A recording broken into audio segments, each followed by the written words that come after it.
Hi everybody, it's JP from dinnerwithjp.com, and tonight we are doing my very famous paella, which is a dish which I did, I think was my first video back in January. So hopefully you're gonna like this one. So don't forget, you can always look on the website dinnerwithjp.com for other recipes. So we've got olive oil, we've got some chili powder, mild, and we've got some paprika, we've got some black pepper, we've got some chicken stock, so 2 of those, okay? So we've got some Spanish chorizo, we've got some breasts of chicken, 2 of them. We've got some prawns which have been peeled and cooked already. Okay, we've got the rice. Now it's about 300 grams, which is a full cup and a half. So this is the best way to measure your rice. And that's Paella rice or long grain rice. We've got an onion. We've got some garlic, 2 cloves. Now if you're vegetarian, you replace the chicken and the prawns with green pepper, red pepper, and yellow pepper. So you follow exactly the same step as the chicken, but just use the pepper. We've got some tomatoes as well. Okay, and we've got some garden peas, which is 400 grams, which is quite a lot, but you will see it's actually very, very nice in a paella. And obviously we've got some salt as well. So let's start. Get ready. So for tonight I'm using a sort of pan, large pan. Any large pan will do for this one. Make sure it's quite large because you need to put quite a lot of liquid inside. Okay, and obviously a knife. Right, let's start. So you got all the ingredients ready. Now don't forget, if I'm going too fast, you can just pause the video and start again whenever you're ready, so you don't have to go too quick and force yourself to do something you don't want to do. Right. So we're going to start with the onions and the garlic. So you cut the onion, yeah, you peel it. Now this is where I usually cry, so I'm sure you will cry as well. Now some onions are actually stronger than the others. Those are described as brown sweet onions, but I can feel it already. It's coming to my eyes, never mind. There we go. I always keep the kitchen as clean as you can, and wash your hand as many times as you can as well, especially with you handling raw food. So you cut the onion in small pieces. Now be careful, I'm doing it like that. Now then you cut again. Now they're quite big pieces, but don't worry about it, because if you cut them too small, you can't actually test them in the paella. Now that's a recipe which I've obviously did myself, but it's actually originally from my auntie who used to live in France. So, and she taught me how to do a paella. So I just put more things into it, or different things, because I like to change everything myself. So we've done the onion. We're going to do the garlic. There we go. Now we want plenty of garlic, because paella is usually a Spanish, well, it is a Spanish dish, but Spanish always use quite a lot of garlic, and it's very good for you apparently. It's good for your heart. I like myself to eat raw garlic. I know it's a bit strange, but raw garlic is actually beautiful. Now, unless you have to kiss somebody after that, but this is the way it is. Oh, I just remembered something. I'm just going to be in trouble, so I better do it now. My other half bought me a beautiful apron for Christmas. It's a Dinner with JP apron, so you know what? I'm going to put it on. I don't want to be in trouble. Here we go. So give me a time to carry on with the garlic. As I say, garlic is a bit of a pain to peel, I must say. I've discovered the other day actually that a lot of the shops now do So that's one done. Oh, there's one more here. They do actually ready peeled garlic. Now you got a small box, which is about 2 cloves of garlic for £1, which is not too bad considering that it costs about 30p for, I think it's about 30p for 1 clove anyway. Then you have to peel it. Now when I told my mum that, she actually said to me, are you crazy? You can't use really peeled garlic. It's against the rules. And I said, well, which rule are we talking about here? So here we go. So let's peel some more. So I hope you can follow with me. As I say again, if you do find yourself a bit behind, just pause the video and start again. And again, this recipe is for today, but they will all be on the blog. So you can actually do it again anytime you want. That's a big piece of garlic. Yeah, anytime you want, just go onto my website, dinnerwithjp.com, and just click on whatever recipe you'd like, the past recipe. And obviously, there will be recipes every morning, which will be sent to you. Right, there we go. So we've done the garlic now.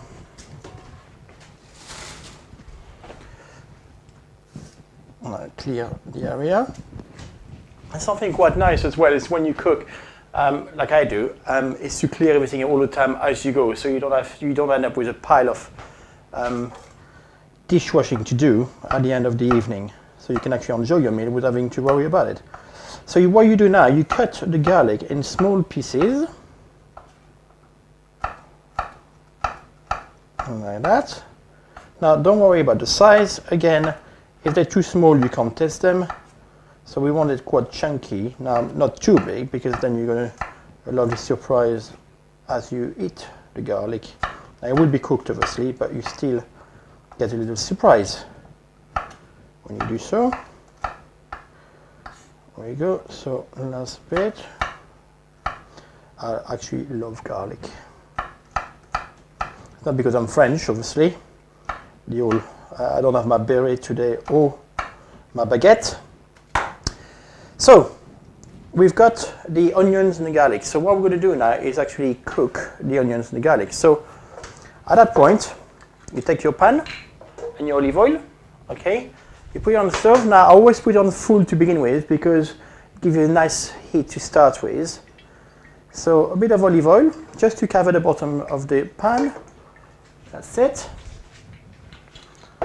And you put the onion and the garlic in the pan. So there we go. Don't want to mess around and any of this. There we go. And then you give a good stir to make sure the onions and the garlic are well impregnated with olive oil.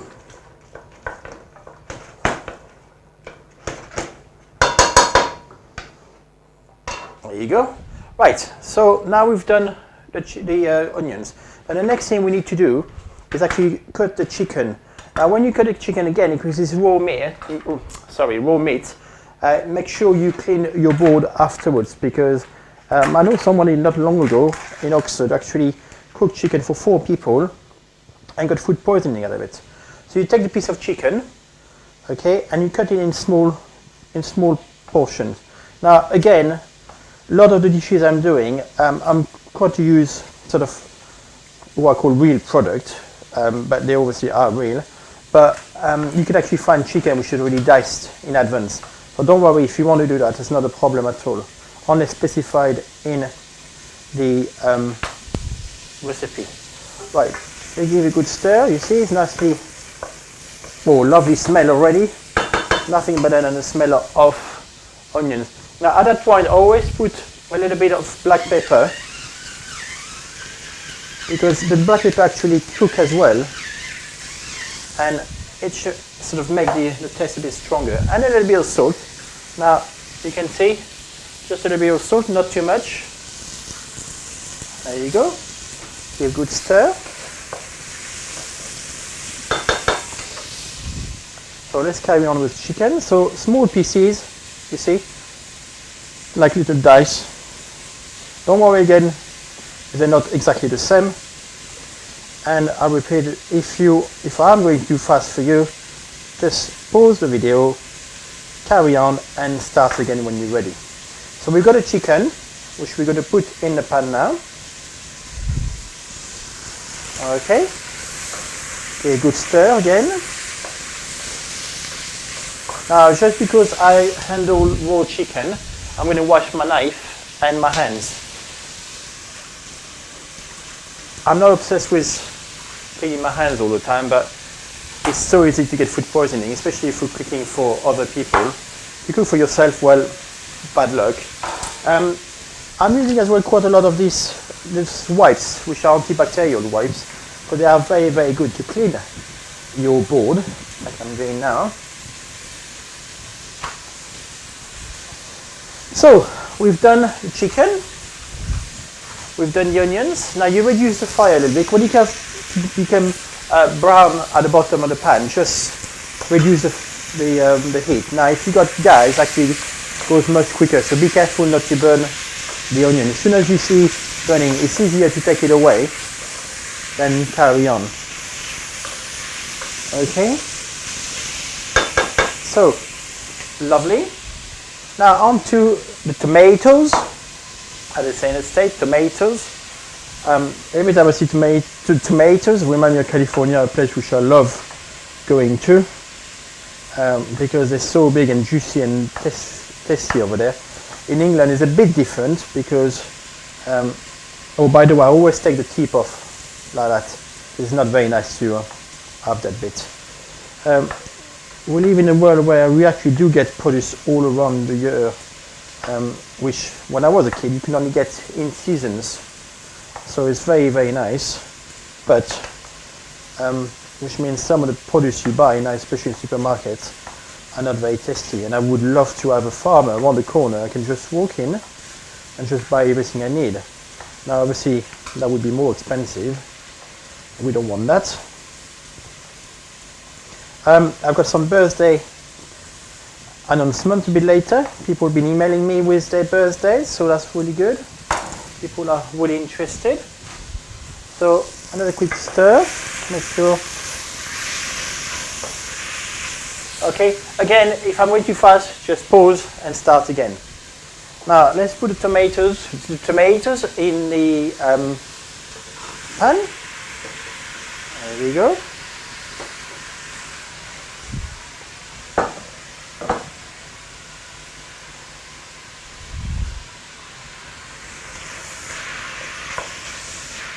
It's lovely. So obviously the tomatoes, because they are fresh and cold, well, coldish, they will stop the cooking. Right, so we're quite well on the way now. We've been cooking for 13 minutes, so we're doing pretty well. So next thing we are doing is the chorizo. Now sliced chorizo from major supermarket in the UK. And by the way, if somebody wants to sponsor me, one of the supermarket, I've been in touch already, but always welcome. So you just take the chorizo and put it, the slices in the pan, like that.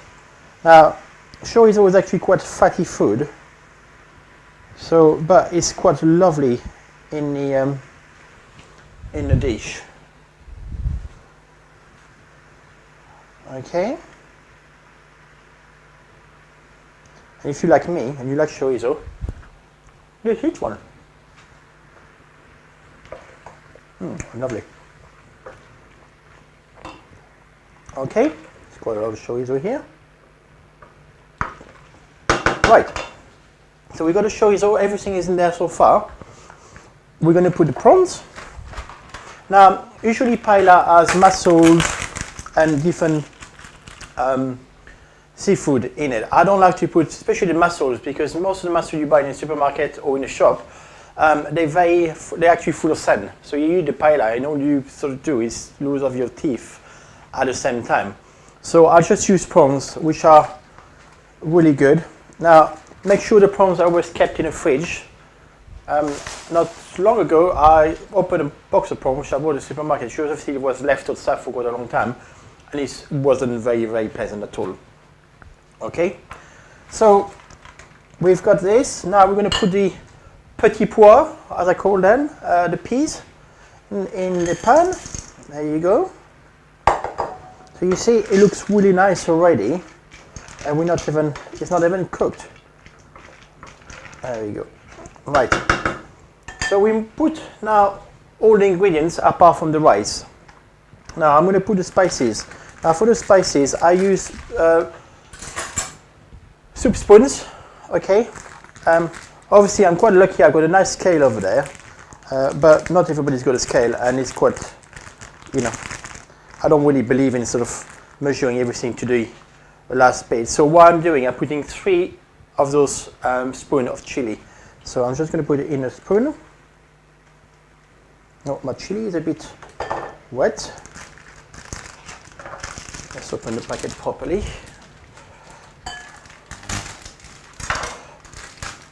There we go, that's better. So we put 3 of those. So that's what I consider a spoon. So you see it's quite, show the camera here, there we go. So 1, 2, and 3.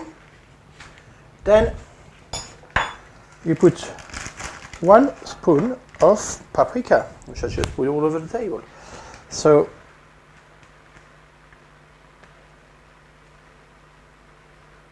there you go, 1 good spoon of paprika. Okay, so that's our spices done. So what's left to do is now to put some water.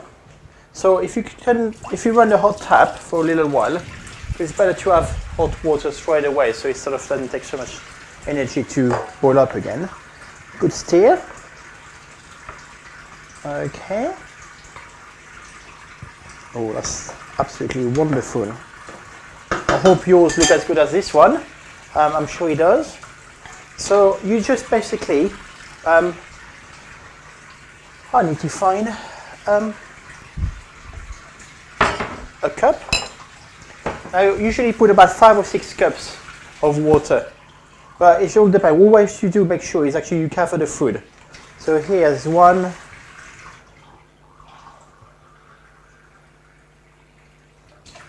2,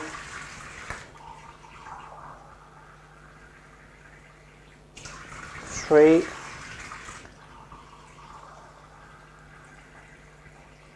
4, and 5. Okay, at that point you make sure you put the heat back on full again. Make sure it doesn't burn, give a good stir. There we go. Now there's quite a lot of liquid in there, but we're going to cook it for about 15-20 minutes. Okay, so from the heat actually boiling, then it's ready. Now at that point as well, we're putting the chicken stock. Put it inside, don't worry about it because the heat is going to disperse everything inside. So the 2 chicken stock in there. And that's it, we use all our ingredients apart from the rice. Now again, for the vegetarians, just cut your peppers in small slice and then put them through the in a pan. Anyway, that will be your replacement for the chicken and the prawns and the chorizo. Okay, so now that's boiling slowly. So I'm going to wait until it boils slowly, then I'm going to stop here. We let it boil for, say, 15-20 minutes. We've been cooking now for 19 minutes, so it will be a bit more than half an hour. About 15 minutes, and then we're going to put the rice in and then cook for another 15 minutes. Okay, so I shall see you in a minute. Actually, before I go, I'm going to do birthdays because it's time for birthdays, just until it actually boils. I've got email from Steve from Kent, who's happy it's his birthday today. He just turned 18. Pauline from Newcastle said it was a fantastic idea and she's going to follow it every day because she can't be bothered cooking for her family.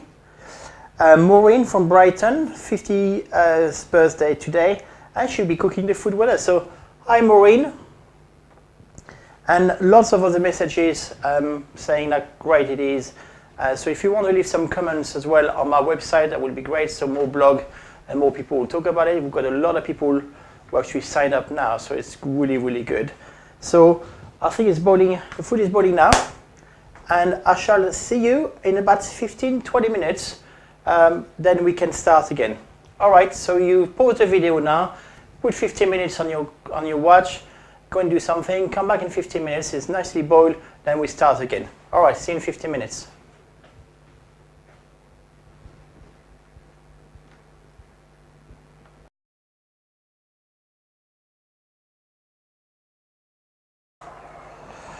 Right, it's been 18 minutes since I stopped the video and made everything cook. It's nearly done now, so hopefully yours is the same. It's well reduced on the juice. Now make sure you give a good stir at the bottom so nothing actually stick to the pan. This is all good. So what we're going to do now is put the rice. So put the rice into the paella. Okay. We'll then give good stir. Now you have to be careful at that point because you have to stir quite often. What's happening otherwise, the rice, which is actually at the bottom of the pan, will stuck to the pan and burn, so it's not very nice.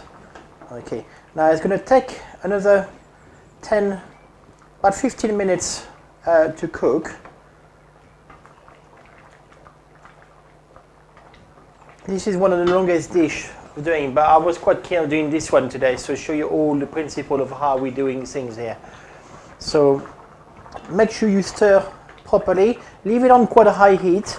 By stirring, you make sure you don't actually get stuck to the bottom of the pan. So give it a good stir every 5 minutes on probably high heat, but not completely, but about 8 out of 10, 8, 9 out of 10. Let it boil, like you see, it's boiling now, and then we see you again. So you stop the video for about 15 minutes, and we start again in 15 minutes, and it will be ready. Then we can serve the meal and finish together. So I shall see you in about 15 minutes. Take care.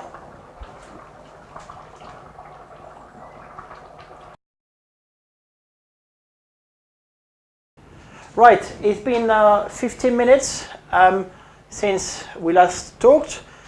It's nearly ready now. Well, it is actually ready. You can see. Hope yours looks exactly the same. It's quite juicy now. Paella is really nice, but it's not very nice when it's actually too dry. So that's why you put 5 cups of water. Now, if it's too much water in it, don't worry about it. What you do, you take a soup ladle like that, and you just go around like that, and just take some of the juice. Now, I'll say, oh, wonderful. The juice is quite part of the taste. So there you go. So it's nice paella. So what you do from now is you take a nice plate, which is very technical. You actually stop the heat and you serve it. Look at that. This is a nice paella. Okay. There we go. Now a little trick, there's quite a lot. Now it's for 2 people, because it's your main meal, it's very low calories. But if you want to, like I do sometimes, if I'm not too hungry, what you do, you just put, serve whatever you want, and then put the rest in a freezer bag and put this to the freezer. And it's really, really nice, even after defrosting. It's keep all the taste and it's beautiful. Actually, I've got quite a lot in my freezer myself. It's just for lunchtime or whatever. You just take it at work with you, just leave it in the box. It's going to defrost slowly. By the time you have lunch, put it through the microwave for a few minutes, heat it up, and it's ready again. Okay, so this is your paella. I hope you enjoy it. It's a great dish, and as I said, at the beginning is one of the first dishes I did for dinnerwithjp.com. So hopefully you'll have a lovely evening with my beautiful paella. And don't forget, you can always look at all the other recipes online at dinnerwithjp.com with previous weeks and previous dishes. Okay, so have a great night, have a lovely glass of wine, and I shall see you tomorrow again for a new dish on Dinner with JP.